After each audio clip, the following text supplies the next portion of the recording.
Hello again. I am Teresa Girl, and I'd like to thank you for inviting me back. I came today, as requested, to explain how I can help provide excellent customer service through some innovative technology and automation while protecting Campus Pay's assets and reduce the risk from cyber threats. We call this cybersecurity defense. As you can see here, over the past 10 years, the number of breaches have continued to climb, and that could paint a bleak picture. There's improvement in detection. The number of days between the initial compromise and detection, which is known as dwell time, is shortening. You may ask, what is it that we have to protect at Campus Pay? Just to remind us, we have all of our business enterprise, our clients' personal information data, client financial data, proprietary processes, including our new apps that we're working on developing, tax records, and third-party applications. Some of the risks and threats, of course, are denial of service, data theft, malware, exploitation, and ransomware, and, of course, insider threats. Each threat carries its own set of challenges, but each risk can halt our business, cost us our client base, create havoc, and deplete the reputation of our business and the value of Campus Pay, not to mention the estimated $8 million it would require to recover from a breach. As cybersecurity has changed over the years, we had the old way of thinking, which was between two choices, secure versus insecure. In the past, cybersecurity has largely been based on prevention, and it is a solid cybersecurity practice. And they focused on prevention through firewalls, blacklist, access controls, and anti-exploitation training, and intrusion detection alarms. Creating a futuristic avant-garde cybersecurity defense means that we're going to build a matrix that is scalable to Campus Pay's year-over-year growth and employing emerging technology. Our plan is aggressively protective and innovative. As part of our defense plan, we will naturally reinforce entrances, harden perimeters, but we no longer take for granted the way things have been done. Rather than reinforce a door to prevent intrusion, we will camouflage that door or create false doors, and we will make it impossible, time-consuming, and a waste of threat actors' energy and resources while they are searching for an entrance. In our cybersecurity defense program, prevention is only one of multiple layers of defense.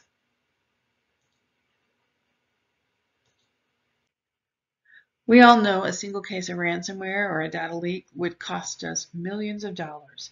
The smallest of threat would result in bad press, loss of reputation, recovery costs, downtime, and fines.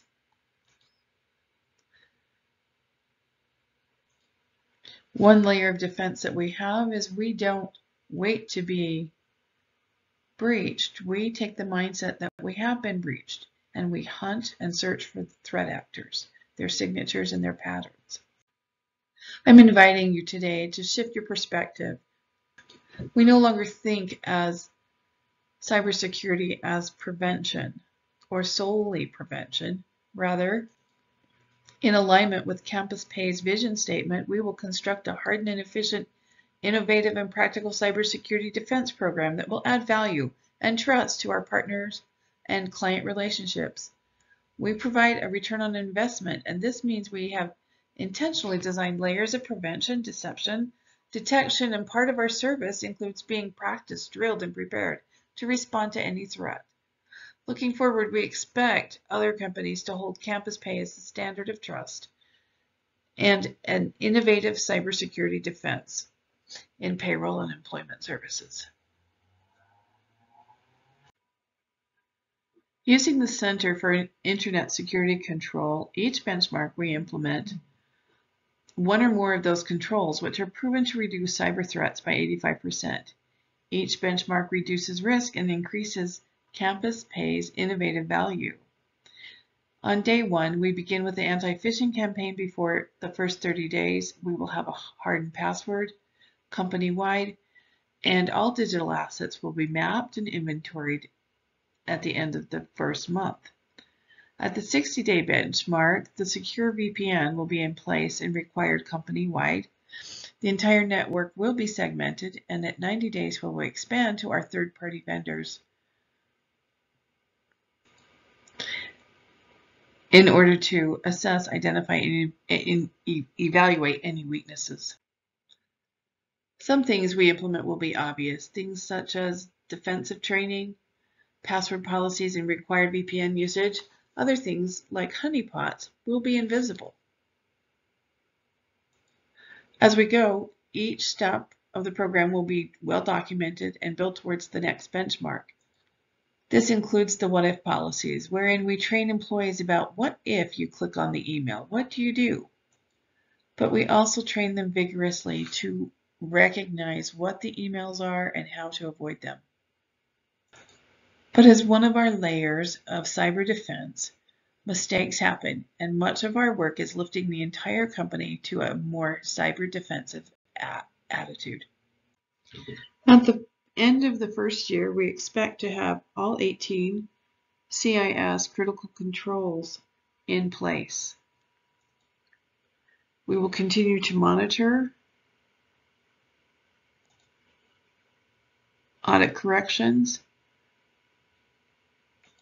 perform monthly defense cyber drills, and at the 2-year mark, we will report the full return on investment of cyber defense over the past 2 years and prepare the next year's goals.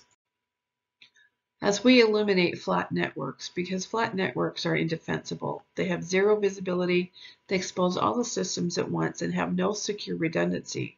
Once inside a flat network, a threat actor has access to everything, which makes Campus Pay susceptible to ransomware, malware, data theft, or financial compromise. It is an infinite amount of exposure. The proposal today is that we will build a hardened, defensible network that allows for visibility, redundancy, and protection in all parts of the network, which means there are no blind spots for threat actors to hide. As this program goes into effect, some of the beneficial changes for your company include multi-layers of defense. We'll use containment and micro-segment the network. Although threat actors are generally persistent and they will attack over and over and over until they compromise a target, should they find a door, they will be met with measures and countermeasures that segment them from accessing any of our data and system. Rather than waiting for and dreading a targeted attack, we are hunting and stalking threat actors on our system. Through logged events, we will be able to monitor behavior and location and use built-in decoys and honeypots to reverse their trajectory and countermand their destructive goals. Our defense analysts will create honeypots with manufactured vulnerabilities in what appears to be a working system with valuable data to lure attackers in while protecting our system. These types of watering holes will allow our defense analysts to gather intelligence and learn what an attacker is searching for and how they operate. In order to create visibility, we will document and maintain an accurate asset inventory. By knowing what exists down to the smallest switch or endpoint, we know what to defend, disguise, and protect. While we create a segmented network, we will also use client isolation wireless equipment on our networks, which will segment every endpoint. Should someone inadvertently open a phishing email and get hacked, a segmented and client isolation keeps a hacker isolated to one computer and denies access to other parts of the system. Another thing we can do is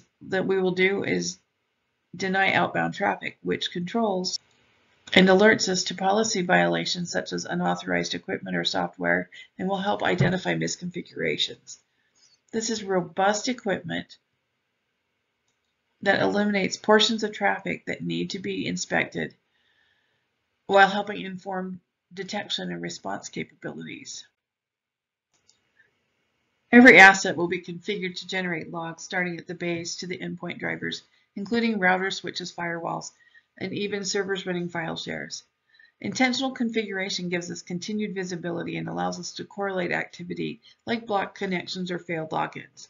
Segregating activity logs and sending them to a monitoring platform has increased costs. However, it also keeps a threat actor from accessing and erasing logs to hide their presence. As we monitor all of the assets, we will also monitor the network by creating choke points to inspect traffic, the types of traffic allowed on our network. Choke points are possible on properly segmented networks. A vital choke point is using a local DNS server. A correctly configured DNS server has the capacity to log and then forward any domain queries on the system, which allows analysts to check unknown domain names, compare against block list, and it will counteract advertising and malware domains. Not only will we be building the structure from the bottom up, we create value as we go because this structure will be documented, the system, software, and solutions. The documentation in each department becomes a forward thinking of how-to manual for changes in the future, and documentation creates visibility into past actions in case of changing personnel. To this end, we also document and find baselines for each segment, traffic type, and every monitored system. Creating documentation is resource heavy in the beginning, but it is an investment that becomes invaluable. Accurate documentation creates visibility into the past, prevents time wasted in research, and becomes a reference library like no other for Campus Pay.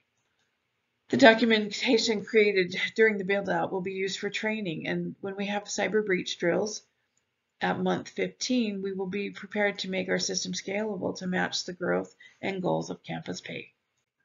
Instead of looking at an old system and thinking we should add stronger encryption or more locks, we need your support to make the system impossible for threat actors to find. The prevention-based models in the past had higher capital expenditures but lower operating cost and less employees. It worked well in the past, but cyber criminals have become more creative and sophisticated, and we must be ahead of the game. It is ambitious to seek to fulfill all 18 critical controls recommended by CIS in such a short amount of time. However, these best practices are trusted by security leaders in both the private and the public sector and help defeat over 85% of common attacks. In order to meet these goals, we will need some proven talent, which means more in salaries. We need individuals who have depth of knowledge and breadth of experience. Overall, we will require less in capital expenditures, but there will be higher operating costs, including salaries. Another challenge for this time is the landscape for talent is competitive, but in exchange for these higher salaries, which are included in our request of $12.8 million per year for this program, it will more than pay for the risk it offsets. Additionally, such a vigorous cybersecurity plan will create value for Campus Pay in order to help it expand its business and to be the best in the industry. Campus Pay will be a standard that everyone else looks to. In this modern threat environment, we will operate as if we've already been compromised.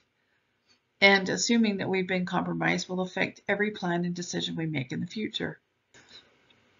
We are focusing on implementing the first 5 of the CIS top 18 controls within the first 90 days.